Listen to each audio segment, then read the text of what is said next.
대한민국 보수의 세계를 ABC 명사 초대석 오늘 아주 귀한 분 모셨는데요. 부동산 세제 전문가 한국여성 세무사회 회장을 지내신 방경연 회장님 모셨습니다. 안녕하세요. 안녕하세요. 네. 반갑습니다. 네, 환영합니다. 날씨가 매우 무덥습니다. 그죠? 네. 에어컨 속에서 사니까 네네. 더위를 못 느끼고 지냅니다. 그러니까 이번에 어떻게 휴가 계획은 세우셨나요? 저는 노는 날이 휴가입니다. 아, 저는 휴가가 없는 거 휴가입니다. 똑같네요.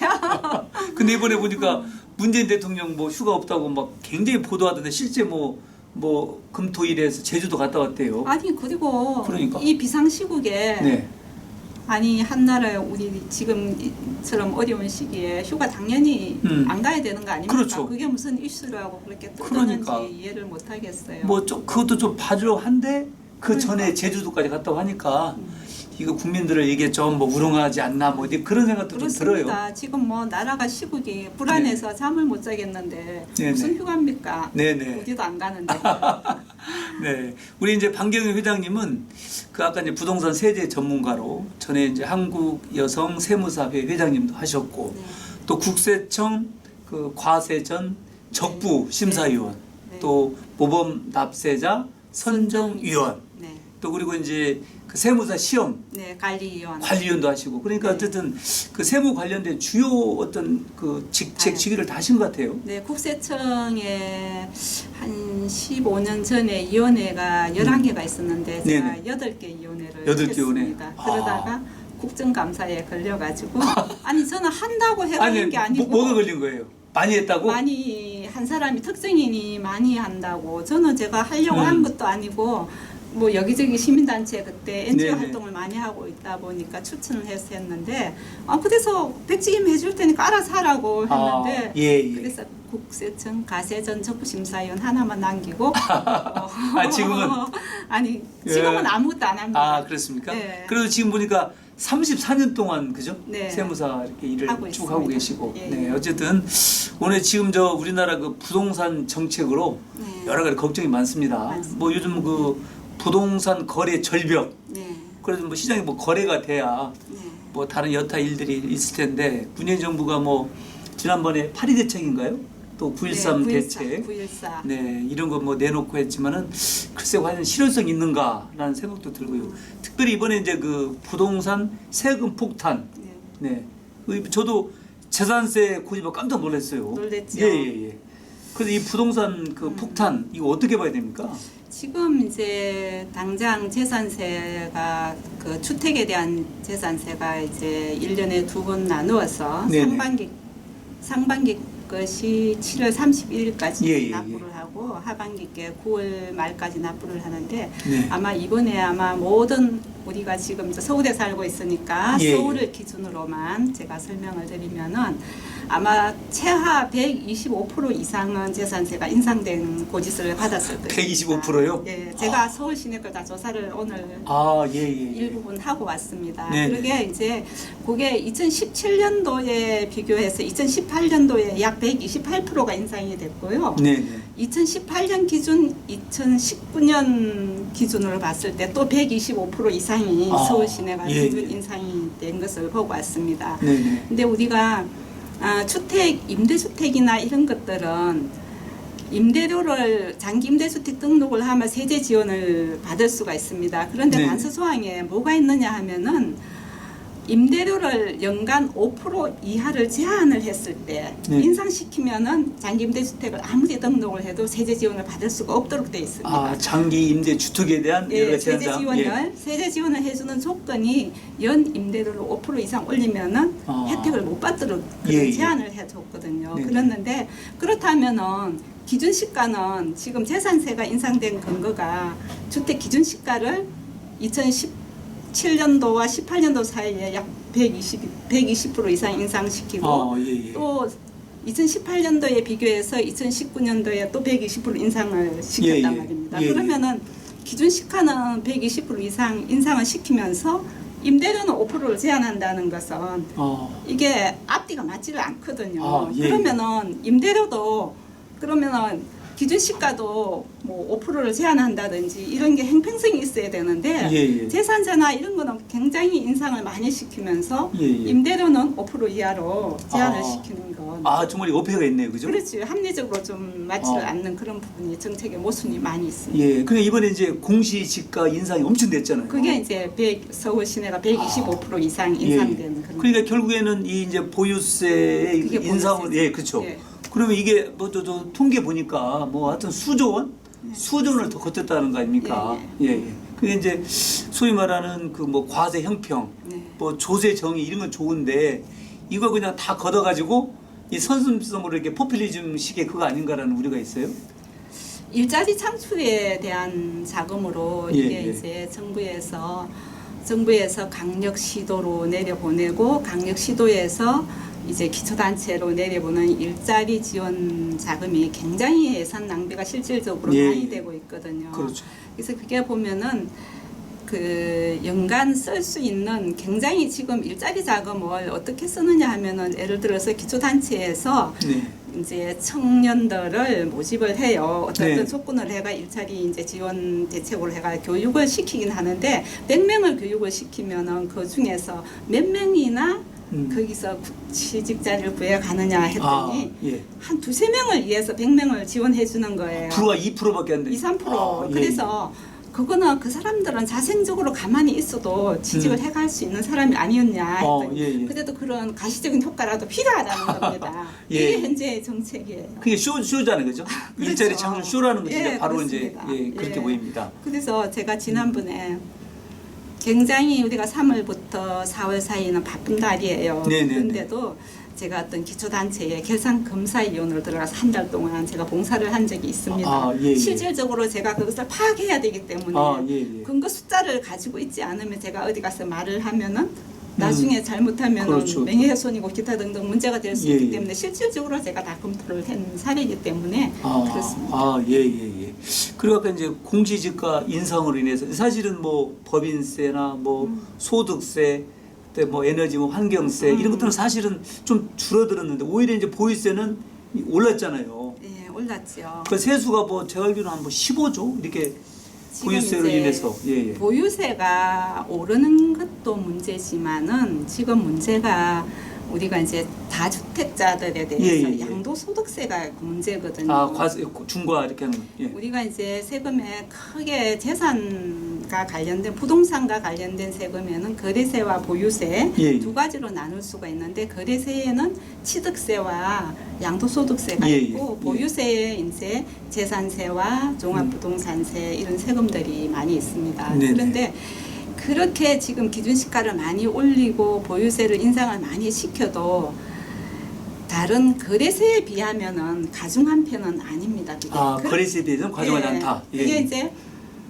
재산세가 뭐 120%, 130% 인상이 됐다 하더라도 양도소득세에 비하면은 아무것도 아니에요. 그 정도로. 예. 그게 이제 재산세가 130% 이게 이제 1세대 1주택 뭐 이런 경우에는 1년에 130% 이상 올릴 수 없는 제한이 있기 때문에 예. 130% 이하로 돼 있는 것이지 네. 다주택자들은 실질적으로 150% 이상이 올랐거든요. 네. 그런 점이 있어서 굉장히 지금 우리 보수 자유한국당이나 기타 여당이나 네. 이런 데를 부동산 세제에 대한 정책을 쓰는 것을 보면은 지금 현 정부에서는 지금 부동산 정책에 보유세도 강화시키면서 거래세를 강화시키는 이유는 세수를 확보하기 위한 것이지 정말로 실질적인 부동산 정책을 위해서 쓰는 거라고는 볼 수가 없을 것으로 보여요. 예. 지금 거래세나 보유세 둘 중 하나는 풀어줘야 순환이 될 수 있는데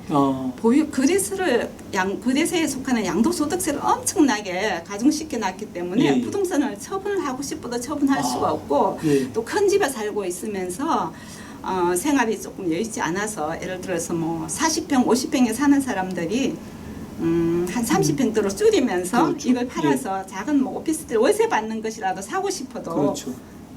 팔면은 세금 내고 나면은 오히려 마이너스가 되기 때문에 예. 처분하기도 곤란하네. 못합니다. 예. 그런 상황이라서 지금 굉장히 애로사항이 아마 주택을 두 채나 세 채 그것을 가지고 있는 분들은 굉장히 심적인 고통이 심할 것입니다. 예, 그게 예. 이제 1세대 2주택을 가지고 있고 싶어서 가지게 된 게 아니고요. 네. 어느 날 한 집을 하나를 가지고 있었는데 네. 내가 그 집을 좀 줄이거나 좀 음. 넓히려고 다른 대체주택을 취득을 했어요. 예. 대체주택을 취득을 했는데 대체주택을 취득하고 나서 3년 안에 처분을 해야만이 1세대 예. 1주택 비과세 9억까지 비과세 혜택을 받을 수 있는데 예. 주택 경기가 이렇게 거래가 되지 않는 시기에 놓이게 되면 그 주택을 기존에 있던 주택을 팔 수가 없게 돼요. 묶어버리게 되는 예. 거예요. 예.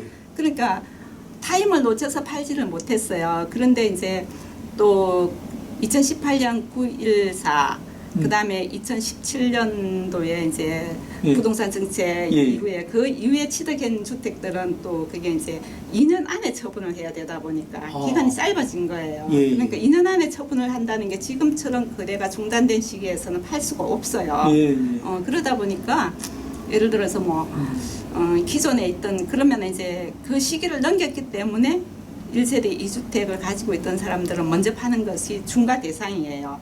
중과 예. 대상인데 1세대 2주택일 때 먼저 파는 주택은 기존 기본 세율에다가 10%가 아니고 10을 플러스 해가 세율을 적용하거든요. 10% 포인트. 예를 들어서 기본 세율이 42%라면 예, 예. 52%를 제공을 하는 거예요. 예, 예. 그리고 이제 3주택자는 또 20%를 플러스를 하는 것이죠. 예, 예. 그렇기 때문에 아주 거래를 하지 말라는 못하는 겁니다. 아, 예를 들어서 예, 예. 어떤 어려운 서민이 집을 조그만한 집을 2개를 가지고 있었어요. 예. 부인 하나, 남편 하나. 그랬는데 예. 은행에 대출이 또 많이 이제 발생을 한 거예요. 예, 이렇게 예. 생활하다 보니까 그래서 그것을 팔아가지고 이제 대출 6천을 갚으려고 이걸 팔았어요. 네. 2억 몇천에 팔았는데 세금이 6천만 원 나오는 거예요. 그러니까 전세 보증금을 빼주고 나니까 예. 빚은 전세 보증금 빼고 나고 세금 내고 나니까 빚을 갚을 수가 없지요. 집만 그렇죠. 날리는 거죠. 예. 그래서 팔고 나서 상담하러 온 거예요. 팔기 전에 상담을 해야지 팔고 나서 상담을 하면 결국 없지 않느냐. 그럼 본인 앞으로 뭐 있는 거 있느냐 했더니 뭐 할 거냐 했더니 아무것도 할 것도 아니고 재산도 없고 아무것도 없는 거예요. 그래서 제가 너무 입장이 딱해 보여서 본인이 선택해라. 영원히 내지 않을 것인지 대출을 갚지 않고 갚을 것인지 예.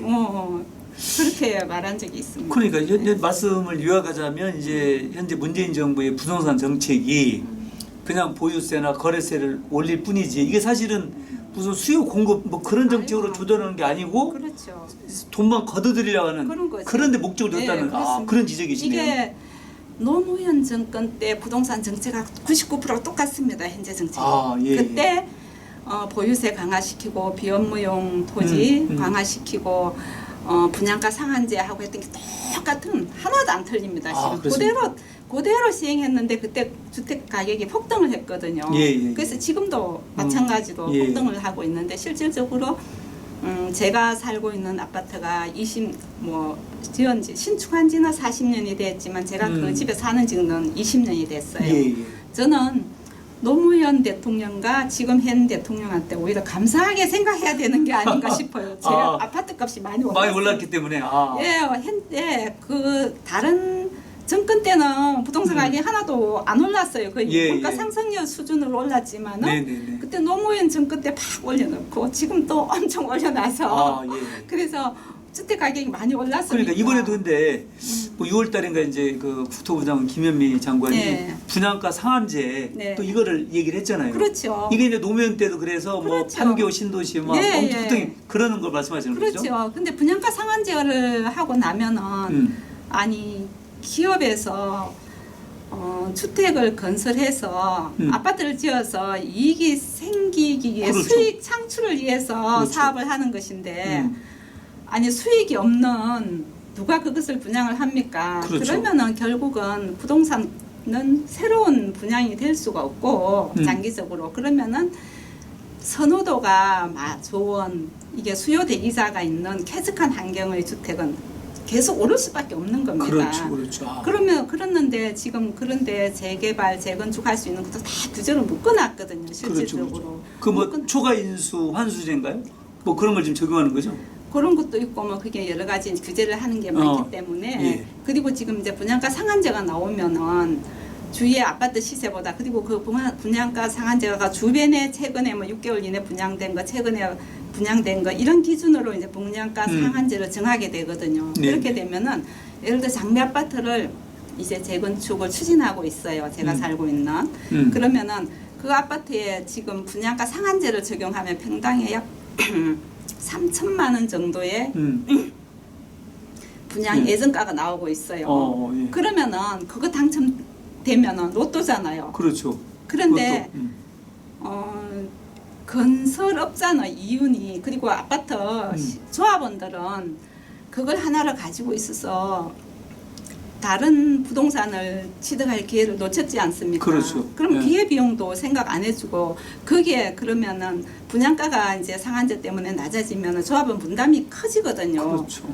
예. 당초에 뭐 한 1억 부담해야 될 게 2억으로 늘어난다 그러면 그것도 또 그렇죠. 안 짓게 되거든요. 그러면 이게 악순환이 예. 계속 될 수밖에 없는 시스템이 그러면은 부동산 경기가 살아나지 않으면은 첫째 경제는 살아날 수가 없어요. 그렇죠, 그렇죠. 이런 기본이죠. 우리가 현실에 살고 있는 게 오늘입니다. 그러니까 그 분양가 상한제도 이제 그 주택 가격 상승률하고 물가 상승률 뭐 그런 거 고대를 이렇게 해야죠. 그러니까 고대를 해야 되는데 예. 그것을 뭐 그렇게도 안 하고 우리 아파트 같으면은 우리 아파트를 예를 들어서 그렇지만은 그 주변에 최근에 그러면은 같은 동도 아니고 가까운 게 없으면 거기서 제일 가까운 것 전혀 상관없는 동네 거를 분양가를 기준을 하겠다는 거 아니 그렇거든 지금. 예. 그러면은 이거는 전혀 그냥 예를 들어서 뭐 잠실동에 있는 아파트를 분양하는데 저쪽 상관없는 동네 걸 평가 기준으로 삼는다고 하면은 그렇죠. 될 수가 없죠. 맞습니다. 그리고 지금 현재 시세가 엄청나게 차이 나는데 그걸 기준으로 하겠다는 거 아닙니까? 그렇죠. 영 뭐 이게 정책이 아니고 그러니까 이제 아마 이제 정부 논리하고 시장 논리가 또 전혀 따로 전혀 이게 따로따로 놀지 않는 이제 그렇게 생각을 합니다. 그리고 이제 아까 말씀하신 이제 그 재건축 재개발의 규제도 네. 뭐냐면 굉장히 심하잖아요. 심합니다. 국민주택 규모 이하 뭐 임대주택도 씌워라 그러지 뭐 예. 별의별 게 많기 때문에 네네. 그냥 지금 모두가 아마 간망하는 추세이고 그리고 네. 또 성인이 거의 난 경우에도 서울시에서 규제를 많이 해가지고 엉뚱하게 뭐 아파트 중간에다가 도로를 해라 이상한 걸 들고 나오는 거예요. 지금 주택 가격 이제 규제하려고 그러는 거죠. 실질적으로 우리 옆 동네 같은 경우에도 아니 아파트 안에다가 왜 도로를 내라 그럽니까? 지금 하나 도로가 없는 것을 아파트를 잘라 중간에 도로를 내라 그러면 그걸 누가 가만히 있겠어요. 그래서 그렇죠. 막 현수막을 엄청 붙여놨더라고. 사기꾼 뭐 박원순, 예. 거짓말쟁이 박원순. 그래서 뭐 이런 도시 제가 사는 이제 구로구거든요. 거기도 뭐 도시 재생 사업 뭐 그런 걸로 해서 사실은 동네가 누더기가 됐어요. 제대로 또 개발도 해야 되고 이렇게 재건축 재개발도 활성화 시켜야 되는데 어쨌든 뭐 이렇게 뭐죠 대출도 안 해주고 대출도 그죠? 뭐 DTI니 뭐니 그러니까요. 걸어가지고 소득이 없으면은 대출을 해주지를 않기 때문에 그러니까요. 그러면은 소득이 없어도 담보대출이라도 해주면은 뭐 월세라도 받아가지고 그러니까요. 뭐 상환하는 방법도 있고 여러 가지가 있는데 소득이 없으면 대출 자체가 안 되고 네. 그리고 강남권에는 주택을 신규 취득하려고 하면 자금 계획서 내라 뭐 내라 해가 되게 복잡해요. 예. 그리고 이제 그 다주택자 해서 뭐 지금 사회적으로 문제가 됐지 않습니까? 근데 그렇죠. 이제 사실은 우리가 이제 조금씩 그 경제적으로 부유해지고 그러면 이제 세컨하우스도 갖고 소위 말하는 그렇죠. 예. 전원주택 주말농장 가져야 되는데 이제 그런 것이 사회적으로 못하게 돼버리니까 그것도 어떤 뭐 이렇게 사회 현상 좀 역현상이 아닌가. 그렇죠. 예. 그리고 이제 거기에 더 문제가 2018년 9.14 9월 네네. 14일 날 그 부동산 대책에 들어간 안이 하나가 우리가 이제 노후에 월세를 받는다든지 해가지고 노후 안정 대책으로 이런 걸 하고 싶어도 할 수가 없도록 그 조항이 들어간 게 2018년 9월 14일 이후에 취득한 임대주택, 장기 임대주택은 등록을 해도 세제 혜택이 하나도 없어요. 그거는 중과를 시키는 거. 지금처럼 다주택 중과처럼 그렇게 되었기 때문에 2018년 9월 14일 이후에는 임대 사업을 하고 싶어도 못해요.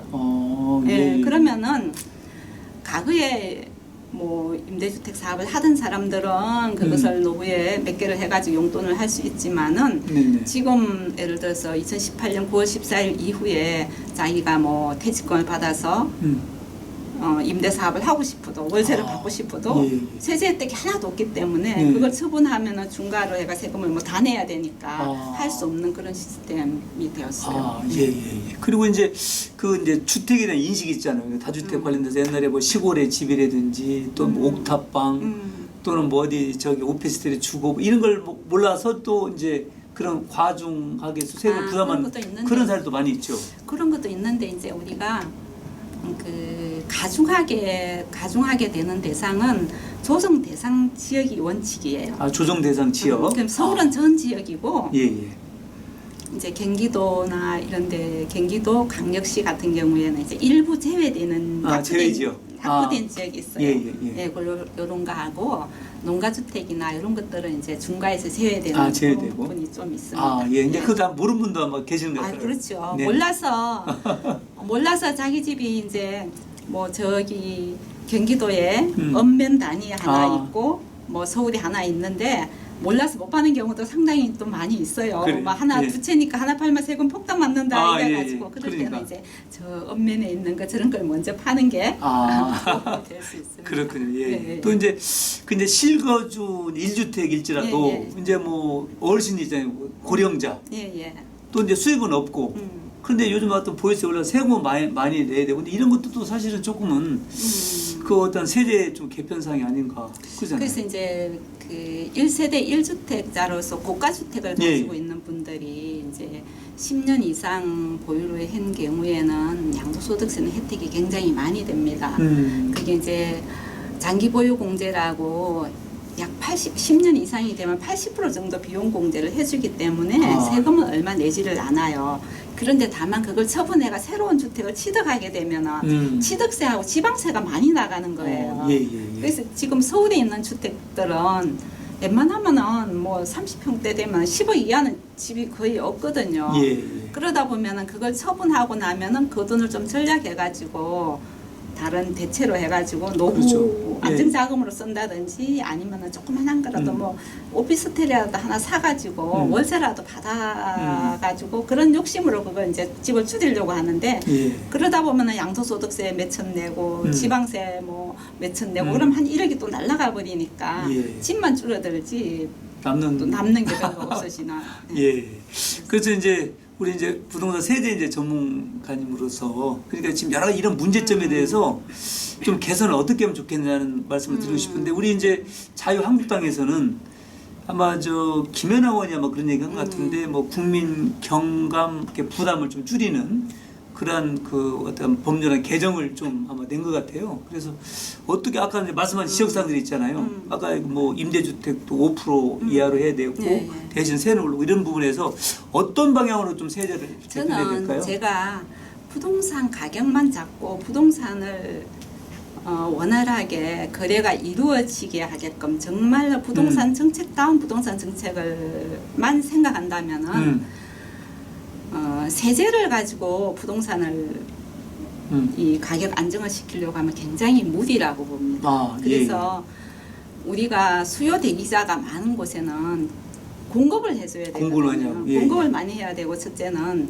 공급을 하기 위해서는 낙후된 이제 주택들을 빨리 이제 재개발을 해야 되고 또 그 지역에 그린벨트라든지 이런 것들도 일부는 풀어서 조금 공급을 해줘야 되고 다른 또 이제 세제 간접적으로 이제 세제면에 있어서는 그 우리 자유한국당이나 우리 다른 자유한국당에도 이 부분에 대해서는 강력하게 주장을 하지 않는 부분인데 왜 그러는지는 아직 제가 잘 모르지만은 부동산 가격 안정과 거래를 활성화시키기 위해서는 보유세는 좀 더 강화할 필요가 있어요. 아, 보유세는 더 강할 필요가 있다. 좀 더 강화를 하면서 예. 거래세는 중과에서 완전 해제를 시켜야 됩니다. 거래세는 이제 중과세를 좀 해제하라. 그렇죠. 양도소득세라든지 이런 것은 원활하게 시장 원리에 다 맡겨주고 보유세를 좀 더 강화를 시키면. 근데 지금 보유세를 더 올릴 수 있나요? 지금도 많은데? 다른 이제 우리가 네. 다른 이제 뭐 자동차라든지 기타 자산에 비하면은 부동산에 대해서는 재산 보유세를 좀 적게 내는 편이에요. 적게 내는데 그것은 왜 그렇게 됐느냐 하면은 과거에는 이제 그 차량이라든지 이런 게 이제 특별 소비 예, 사치품에 예, 해당돼 예. 있기 때문에 그때 이제 가세를 했던 거고 주택은 1세대 1주택일 때는 누구나 주거용으로 해야 되기 때문에 그렇죠. 이제 기준 시가도 낮았고 좀 적게 가세해 예. 왔던 게 변천이 그렇게 돼 있었어요. 좀 낮았다. 예. 그래서 이제 그 보유세를 일률적으로 강화를 하면 되는 것은 아니고요. 1세대 1주택이나 또 일정 그 집에서 오래 살았다든지 보유 기간이 길었다든지 또 연령이 높으신 분이라든지 이런 거는 대폭 감면을 해주고 다주택자 위주로 좀 강화를 하고 양도소득세는 완전 하늘시키 가지고 다 시장 원리에 맡겨준다면은 보유세를 강화하면은 보유세가 부담스러워서 집을 가질 수가 없는 상황이 올 것입니다. 그러면은 아니 지금 현재처럼 이런 시장 원리에서는 내가 팔면은 10억이 남으면은 세금을 5억 내야 되는데 누가 팔겠습니까? 그렇죠. 그렇게는 다른 주택을 가지고 있지 않는 분들의 입장에서 보면은 10억 남았으니까 너 5억 내는 게 당연한 거 아니냐 하지만은 주택을 가지고 있는 입장에서 보면 그걸 주택을 사지 않았더라면 다른 걸 또 투자를 했거든요. 그런데 다른 데서는 이익이 남으면 세금을 그렇게 안 내는데 내가 이걸 10억이 남은 걸 세금을 5억 내고 그러면 전세가 예를 들어서 15억짜리 아파트를 팔았는데 그게 전세가 8억이 있었어요. 그러면 세금 5억 내고 나면은 남는 게 아무것도 없어요. 그러면 못 팔거든. 그래서 양도소득세는 완화를 해야 되고 대폭 보유세를 좀 강화를 하고 공급정책을 쓴다면은 아마 시장 원리에 맞게끔 부동산 거래가 살아날 것이고 아마 그게 기초가 돼서 경제가 좀 활성화되지 않을까 저는 시각을 보고 있습니다. 우리 방 회장님 말씀 들으니까 그냥 명쾌하게 이렇게 쉬운 걸 왜 이렇게 못하는지 모르겠습니다. 다시 이제 이어가자면 이 부동산 현재 그 해법으로는 어떤 보유세는 좀 올리고 대신에 이제 뭐 장기 보유자라든가 또는 이제 고령자에 대한 것을 좀 혜택을 주고 그다음에 양도소득세 거래세 부분은 좀 시장 원리 맡겨라. 이게 되면 활성화될 것이다. 그리고 공급 수요 원리에 맡겨서 야 정말 아주 명쾌한 그 이제 부동산 전문가로서 말씀을 해주신 것 같습니다. 정말 우리 이제 방금 회장님께서도 우리 당내 이런 부분을 좀 정책적으로 많이 좀 말씀하셔야 될 것 같습니다. 또 박 의원님께서는 그 자유한국당의 정치대학원에 또 원우 회장님도 활동하시죠? 총동문회 회장하고 있습니다. 총동문회 그러면 최고의 그러면 지금 한 그 졸업한 그 원우들이 몇 명이나 됩니까? 2001년도에 그 이해창 총재님 때 그때 창립을 해서 19기까지 2058명이 수료를 했습니다. 2058명. 그러면 이제 2058명이 이제 수장이시네요. 네. 네, 하여튼 원우들의 뭐 각종 뭐 여러 가지 일도 많고 또 이렇게 뒷바라지 하시고 이제 그런 부분에서 아마 많이 이제 수고 많으실 것 같습니다. 오늘 부동산 세제 전문가 우리 방경 회장님 정말 전문가답게 아주 귀에 쏙쏙 들어온 것 같은데 아마 시청자 여러분들도 시원하시죠? 네, 그래서 이런 그 지침대로 방향이 좀 전환되기를 좀 간절히 바라겠습니다. 그리고 이제 오늘 마지막으로 우리 방경 회장님 시청자 여러분께 간단 마무리 말씀 한마디 해주시죠. 네, 저는 거의 매일 상담을 받습니다. 질문자 중에 대부분이 다주택자들이 상담을 많이 해주시는데요. 전 현 정부나 이런 정책을 추진하는 분들의 입장에서 보면 굉장히 아마 나쁘게 볼 수도 있겠지만은 견딜 수 있으면 팔지 말고 견디라고 저는 상담을 해주고 있습니다. 지금 그 한 채 팔아가지고 전세 보증금 빼주고 세금도 낼 수 없는 그런 집 그리고 집만 날리게 되기 때문에 그렇게 하시겠느냐. 그렇지 않으면은 가지고 있으면은 지금 부동산 경기가 이대로는 활성화될 수 없기 때문에 정책은 바뀌어야 되니까 그때를 기다리셨다. 그때 처분하는 게 좋을 것 같습니다. 제가 다주택자 소유자라면 저는 그렇게 하겠습니다. 이렇게 대답을 해주고 있습니다. 네, 아이고 정말 좋은 또 코멘트를 해준 것 같습니다. 최대한 버텨라. 네, 오늘 좋은 말씀 주신 우리 방경 회장님 다시 한번 감사드립니다. 감사합니다. 고맙습니다.